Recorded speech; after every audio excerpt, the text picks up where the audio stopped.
Greetings, my name is Mike Hewitt, and this is the fifth in a series of talks on the liberal arts called Tabula Rasa.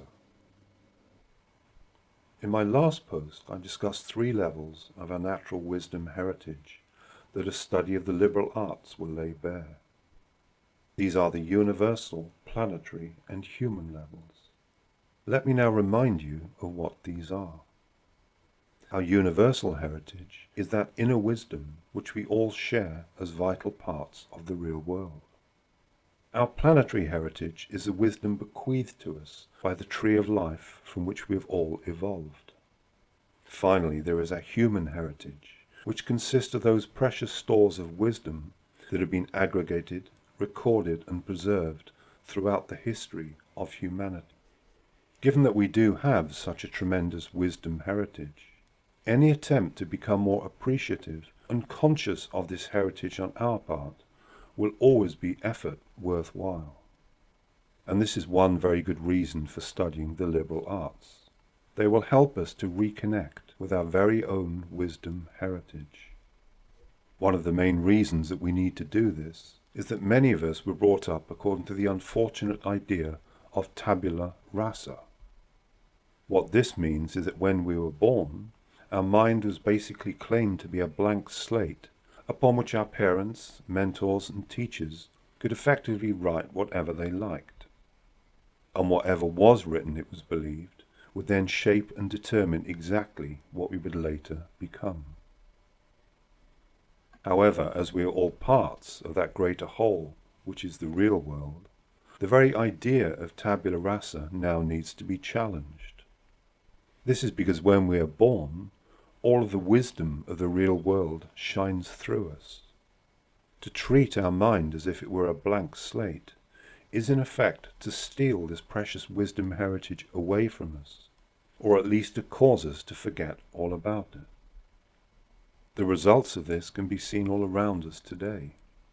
Many of us are suffering what seems to be an unfortunate state of collective amnesia, which means we no longer know, feel, or sense our true depth of connection with the real world.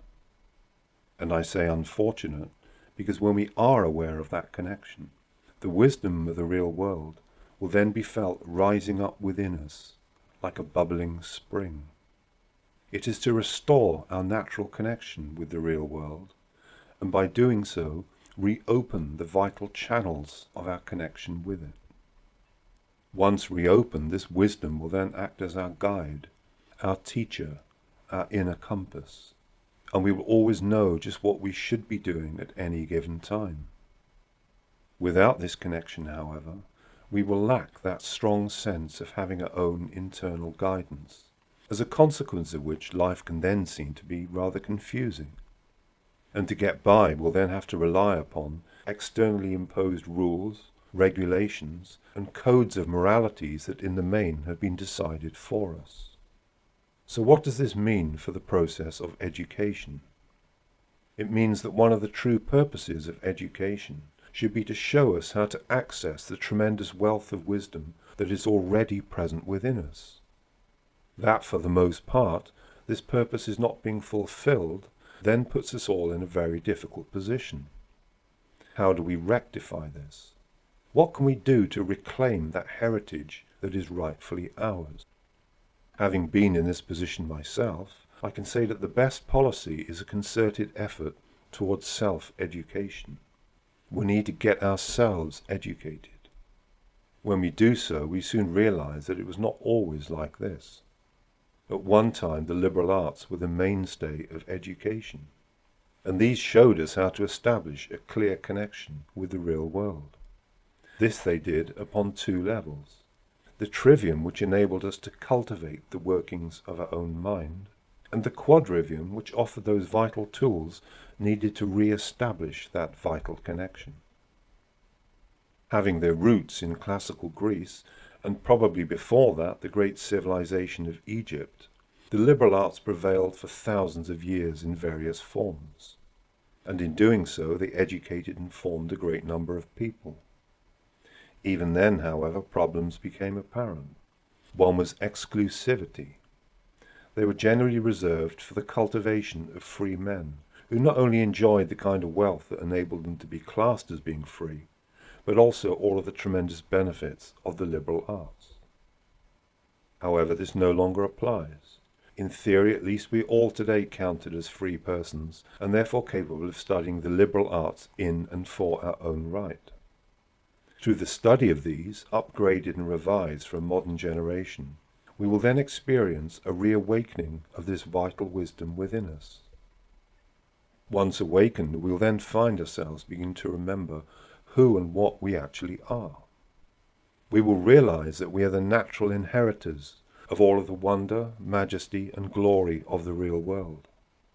Having realized this, everything will then begin to make sense to us. We will feel propelled forward upon a driving wave of knowledge, understanding, and wisdom that, having its roots deep in the past, will then provide us with the impetus to take us forward to a brighter and more fulfilling future. In this sense, the key to our future has always lain in the past, while the key to our past has always lain in the present. Something that will help us a great deal is paying a particular interest to the language that we use. Wisdom speaks to us in a particular language, and unless we are alert to this, we will miss a great deal that can be of importance to us.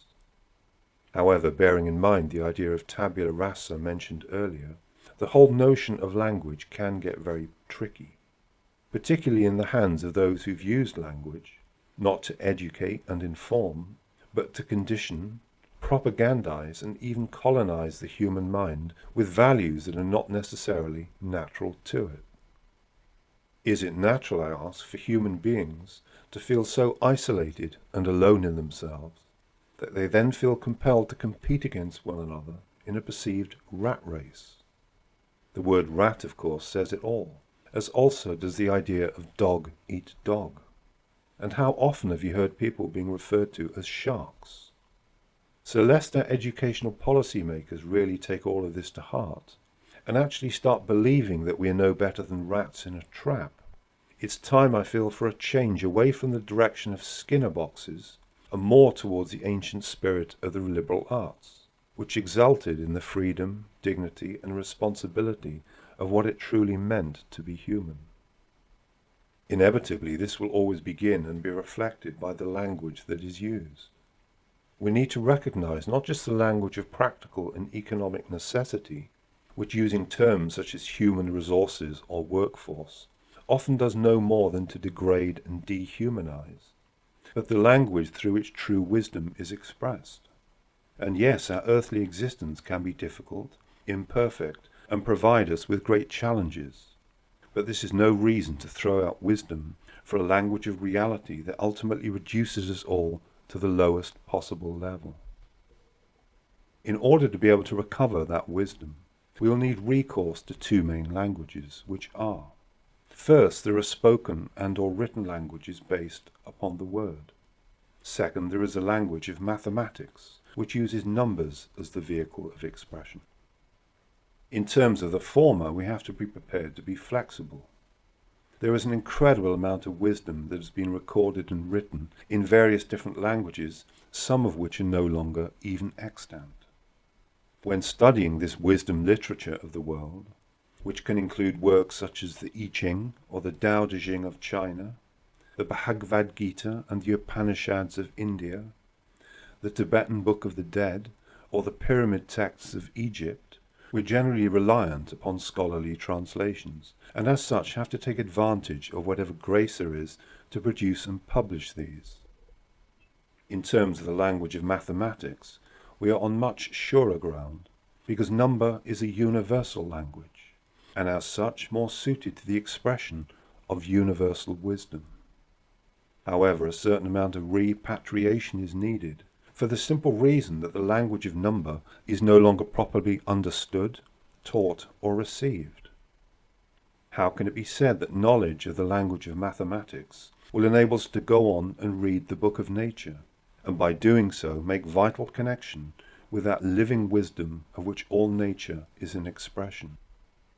This is the wisdom that, when assimilated, can bring the most incredible enhancements to our lives. Through it, we can directly connect with the vital presence of the real world, which according to all ancient accounts and theogonies, speaks, sings, and expresses itself through the universal language of mathematics. To the observant, the signs and signals of this language are everywhere to be seen. I mean, just look at the form of the flowers shown on the thumbnail to this podcast. However you care to look at it, this flower grows with a distinctive geometry all of its own. Implicit to this geometry is the presence of two triangles, one of which points upwards, the other downwards. Where have you seen this before? It is a symbol called the Seal of Solomon, and it is in a very real sense one of the vital keys to the wisdom of the great King Solomon. The downward pointing triangle symbolizes the macrocosm, that great whole of which we are a part. The upwards pointing triangle symbolizes the microcosm, which is ourselves conceived as a reflection or mirror image of that whole. As above, so below. There is a wisdom that is ever present, mirrored at every possible level, including ourselves. Mathematics as such can introduce us to these great mysteries, many of which run very deep. Fortunately, the liberal arts introduce us to these in a graduated fashion, for which purpose the language of words provides the foundation for the trivium, whose three subjects are grammar, dialectic, and rhetoric. The language of numbers provides the foundation for the quadrivium, whose four subjects are arithmetic, geometry, music, and astronomy. When studying the liberal arts, therefore, we're essentially dealing with two tiers, two languages, and two levels of approach to the wisdom of the world. And through the combination of these, we will then have the keys to everything that we've ever wanted. We'll be able to explore all of the incredible mysteries of the world. We'll be privy to nature's very own book of secrets. And above all, we'll begin to understand who and what we are as human beings living here upon the planet Earth. Given two languages to consider, whose media are words and numbers, together with 7 subjects of the liberal arts, poses an important question. Where is the best place to start in order to get a proper orientation to the study of the liberal arts? The answer to this is with the first subject, which is grammar. However, bear in mind that we no longer understand what the liberal art of grammar is or even means. We think that it somehow pertains to the proper use of our spoken and written languages. Yet, as I stated in my first talk, Introduction to the Liberal Arts, this is only the tip of a very large iceberg. For me, this is fortunate because as a writer, I often make grammatical errors when I'm writing, and I'm quite used to other people pointing these out to me. In one of my books, I created a glossary of terms. Having done so, a kind student pointed out to me that I'd fallen to the use of a tautology, a pointless double statement. In this way do I then learn more about grammar, and as a result my writing hopefully improves. Yet as a subject belonging to the ancient liberal arts, there are much more exciting features that eclipse any worries about falling to grammatical errors. Would it surprise you if I pointed out that the liberal art of grammar will give us the key to the whole world? And by world I mean that greater whole of which we are a part. Would it also surprise you that this key is at the same time connected with our personal use of an incredible creative power, one that for many ancient cultures was seen to be so enormous that it was considered supreme? So what am I talking about? I'm talking about the power of the word. To understand this power, think back to some of the old stories, myths, and accounts of the creation of the world.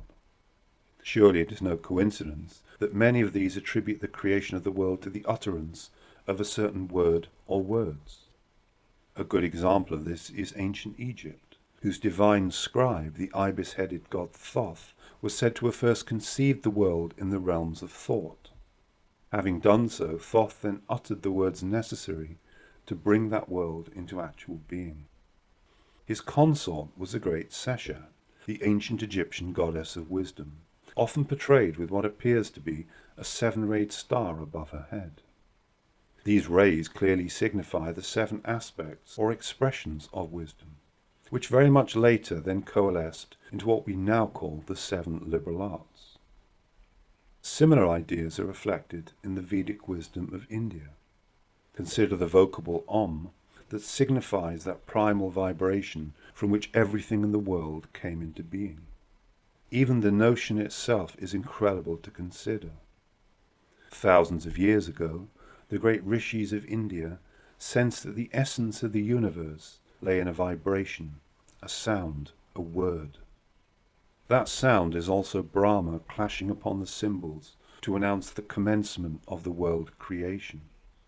It is the conch of Vishnu signalling the arrival of yet another avatar. It is also the Shabda, the divine sound current flowing through the universe like a silver stream, bringing enlightenment to all who apprehend it. Hence that great emphasis upon intoning this great mantra Om. It is to attune oneself to the primal vibration that is the root and cause of the all. In this sense, Om signifies the vital shimmering essence of the universe, of which everything that we are, know, or do is a direct expression. Yet we need not always look to the East for such profound ideas. Just think about the fiat lux of the biblical book of Genesis. God said, "Let there be light," and there was light. In this way, to name something was at the same time to create it. The very secret of creation, in other words, lay in grammar. Then there is St. John, who begins his Gospel with the epic words, "In the beginning was the Word, and the Word was with God, and the Word was God." This word is at the same time the ancient Greek logos, the divine reason and order behind the cosmos itself. In some accounts, the word was conceived in a more musical sense as a song. As a musician, this idea really fascinates me. It appears with the Celtic idea of Oran Mor, the great song of life in which we all play a part. Its strains can be heard everywhere, providing, of course, that we are prepared to listen out for them. It is the song of our ancestors, of the fairy folk, of the gods and goddesses of old, and its echoes can still be heard in the wild forest. As an idea, it's beautifully conveyed, not just through music, but also through the intricate knots of Celtic artwork, composed more often than not of one single strand that follows the most intricate possible path, evocatively depicting the fundamental sense of unity of which Oran Mor is the perfect expression. Consider also the Native American myth of Spider-Woman, who from the web of her dreams sung the world into being. Thought of as Grandmother Spider, she has been and still is revered and respected as the source and font of all wisdom. She is the creatrix, the universal web or loom, whose subtle threads continually shimmer and vibrate to produce the eternal song of creation. Each of these accounts, regardless of the culture from which they originate, say something important about the world of which we are all a part. The clue to this lies in the nature of a word. A word is a vibration, a tremor of the air in response to a certain stimulus. Through words, that vibration can be given a characteristic shape, identity, and character. When we learn what these signify, we can then understand what another person is trying to communicate to us. However, think what this says about the world as an expression of the word. Although the world appears to our senses to be solid and substantial, underneath it is composed of nothing but fields of vibrating energy. What we perceive to be solid is energy moving at one speed, while the gaseous is energy moving at another. So consider this thought. What if there was just one primal field of energy underlying it all? What if everything was simply a modification of that one energy? It means that what we see to be a cup is not what we think it is. It is not a stable object. It is simply vibrating energy in a state of transit. Consequently, if we come back in 1,000 years, we'll probably find that the cup is gone. The energy from which the cup was made is not gone, however. It has simply changed form. Now, in a world of solid objects, words have only a brief, transitory power. However, in a world composed of energy in a state of vibration, the picture then becomes quite different. all of a sudden words acquire the most tremendous power. Words are the vibrating patterns that we can use to help bring forth our reality from the shimmering sea of energy that is the universe. And just think of the difference that the use of certain words can make. What kind of world do you want to live in? Because whatever kind of world that is, it can be shaped, summoned, and called forth through the sheer power of your words. Therefore the words hate, difference, division, and discord call forth one kind of world, while the words love, togetherness, union, and harmony call forth another. The choice is, of course, ours.